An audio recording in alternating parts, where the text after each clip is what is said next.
على محمد صلی اللہ علیہ وسلم۔ اعوذ باللہ السمیع العلیم من الشیطان الرجیم، بسم اللہ الرحمن الرحیم، والصلاۃ والسلام علی رسولہ الکریم، اما بعد، ابواب سجود القرآن۔ آج جو باب ہم پڑھیں گے، من قرأ السجدۃ ولم یسجد، جس نے آیت سجدہ کی تلاوت کے بعد سجدہ نہ کیا، اس کا بیان۔ یعنی اگر ایک شخص نے سجدہ تلاوت کی آیت پڑھی اور سجدہ نہیں کیا تو اس کا کیا حکم ہے؟ دو حدیث ہیں اس میں، 1022 اور 1023۔ پہلی حدیث جو ہے یہ حضرت عطا بن یسار رضی اللہ تعالیٰ عنہ سے ہے، اور وہ حضرت زید بن ثابت سے روایت کرتے ہیں، ان عطا بن یسار انہ اخبرہ، کہ عطا بن یسار نے حضرت زید بن ثابت سے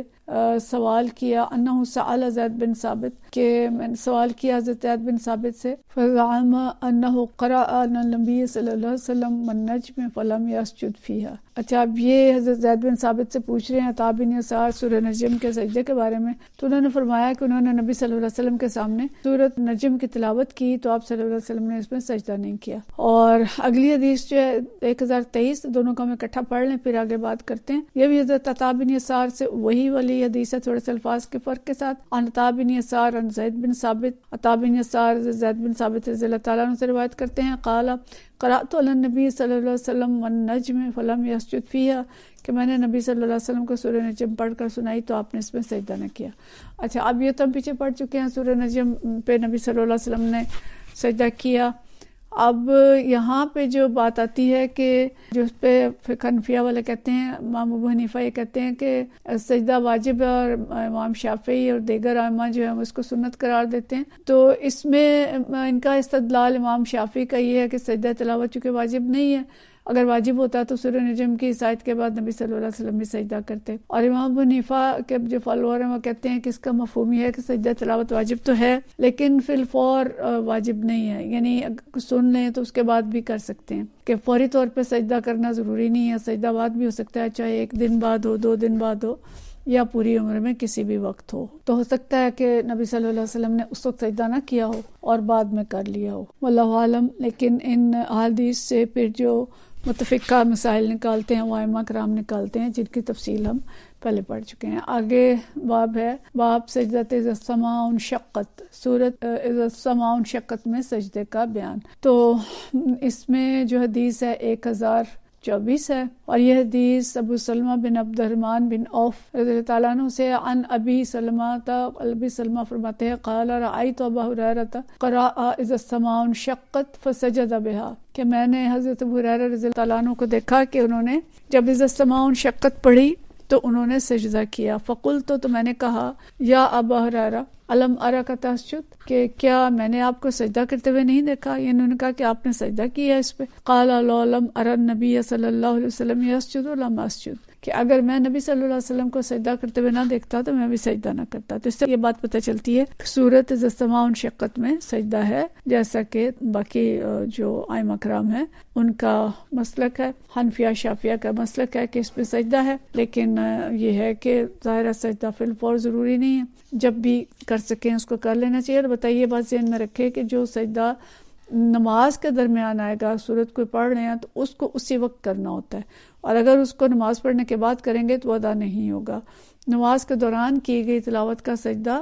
اسی وقت کرنا لازم ہے۔ اگلا باب ہے من سجد لسجود القاری، جو شخص پڑھنے والے کی اتباع میں سجدہ کرے۔ اور اس میں ابن مسعود رضی اللہ تعالیٰ عنہ کا فرمان ہے، وقال ابن مسعود لتمیم بن حزلم ہوا غلام، ان کے عبداللہ بن مسعود کے سامنے جب تمیم بن حزلم نے، جو کبھی نوعمر لڑکے تھے، غلام تھے، فقرأ علیہ سجدۃ، انہوں نے سجدے کی آیت پڑھی، اس کی تلاوت کی، فقال اسجد فإنک امامنا فیہا، کہ آپ پہلے سجدہ کریں، تم پہلے سجدہ کرو گے کہ تم ہمارے امام ہو۔ تو بات یہ ہے کہ سجدہ جس نے تلاوت کی ہے، اور یعنی ایک پڑھنے والا اور ایک سننے والا ہے، تو اس حدیث کی بنا پہ وہ کہہ رہے ہیں کہ پڑھنے والا پہلے سجدہ کرے گا اور سننے والا جو کہ سامع ہے، اس کے تابع ہے، وہ بعد میں کرے گا۔ یعنی اگر قاری سجدہ تلاوت کرے تو سننے والا بھی کرے، اور اگر قاری نے سجدہ تلاوت نہیں کیا تو سامع بھی نہ کرے۔ مطلب یہ ہے کہ پہلے وہ کرے اور بعد میں یہ کرے۔ حدیث ہے 1025، اور یہ حدیث عن نافع عن ابن عمر رضی اللہ تعالیٰ عنہ، حضرت نافع جو ہے ابن عمر رضی اللہ تعالیٰ عنہ سے بیان کرتے ہیں، قال کان النبی صلی اللہ علیہ وسلم یقرأ علینا السورۃ فیہا السجدۃ، کہ نبی صلی اللہ علیہ وسلم جب ہمارے سامنے کسی ایسی صورت کی تلاوت کرتے جس میں سجدہ ہوتا، فیسجد، تو وہ سجدہ کرتے، ونسجد، اور پھر ہم بھی سجدہ کرتے، حتی ما یجد احدنا موضع جبہتہ، یہاں تک کہ ہم میں سے کوئی شخص اپنی پیشانی رکھنے کے لیے جگہ نہیں پاتا تھا. یعنی اتنے زیادہ لوگ ہوتے تھے، سامعین کا رش ہوتا تھا، تو اس رش میں بھی چاہے ہم زمین پہ سجدہ نہیں کر سکتے تھے تب بھی ہم ایک دوسرے کی کمر پہ سجدہ کر لیتے، لیکن کسی نہ کسی طرح اپنی پیشانی جو ہے وہ جھکا دیتے تھے، جگہ ہے یا نہیں ہے. تو دیکھیں اس سے سجدے کی اہمیت اور زیادہ واضح ہو رہی ہے. لیکن یہ کہ اگر نماز کے اندر ہیں پھر تو امام کے تابع ہوں گے کہ امام سجدہ کرے گا تو لوگ اس کے پیچھے کریں گے. اور اس کے علاوہ بھی امام ابن مسعود رضی اللہ تعالیٰ عنہ کی رائے یہ ہے کہ پہلے وہ شخص سجدہ کرے جس نے تلاوت کی اور پھر اس کے بعد سامنے کرے. اگلا باب ہے ازدحام النساء اذا قرأ الامام السجدہ، امام سجدہ آیت کی تلاوت کے وقت لوگوں کے ہجوم کا بیان. اور حدیث ہے 1026، اور یہ وہی والی حدیث ہے عن نافع عن ابن عمر، حضرت نافع ابن عمر رضی اللہ تعالیٰ عنہ سے بیان کرتے ہیں، قال کان النبی صلی اللہ علیہ وسلم یقرأ السجدۃ ونحن عنده، کہ نبی صلی اللہ علیہ وسلم ہماری موجودگی میں جب سجدے کی کوئی آیت تلاوت کرتے، فیسجد، تو وہ سجدہ کرتے، ونسجد معہ، اور ہم بھی آپ صلی اللہ علیہ وسلم کے ساتھ سجدہ کرتے، فنزدحم، اور اجتحام ہوتا تھا، ہجوم ہوتا تھا، حتی ما یجد احدنا لجبہتہ موضعا یسجد علیہ، کہ ہم میں سے اتنا ہجوم ہوتا تھا کہ ہم میں سے کوئی شخص پیشانی رکھنے کے لیے جگہ نہیں پاتا تھا. تو مطلب یہ ہے کہ اگر لوگوں کا اجتحام ہو اور رش ہو تو اس عذر کی بنا پہ سجدہ تلاوت کو نہ چھوڑا جائے. اور جب امام سجدہ تلاوت کرتا ہے تو لوگوں کو بھی چاہیے کہ وہ امام کے ساتھ مل کر سجدہ تلاوت کریں، اور کوئی جگہ نہ پائیں تو دوسرے شخص کی کمر پر سجدہ کر لیں، جیسے اس موقع پہ لوگوں کا رش تھا لیکن اس اجتحام کے عذر سے کسی نے بھی سجدہ تلاوت کی ادائیگی نہیں چھوڑی. اب یہ دیکھیں کہ جو ایک تصور یہ ہے کہ کر لیں یا نہ کر لیں،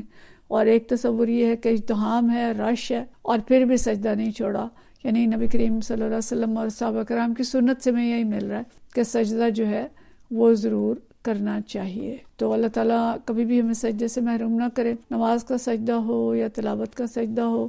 لیکن ہم سجدے جو ہیں اللہ کے حضور کرتے رہیں، اور یہ سجدے ہمیں اللہ کے قریب کرتے رہیں. لیکن اس کے جو مسائل ہیں سجدہ تلاوت کے یا دوسرے عبادات کے، تو وہ سب ہمیں فقہ کی کتابوں سے اچھی طرح سے سمجھنے چاہیے. وآخر دعوانا ان الحمدللہ رب العالمین.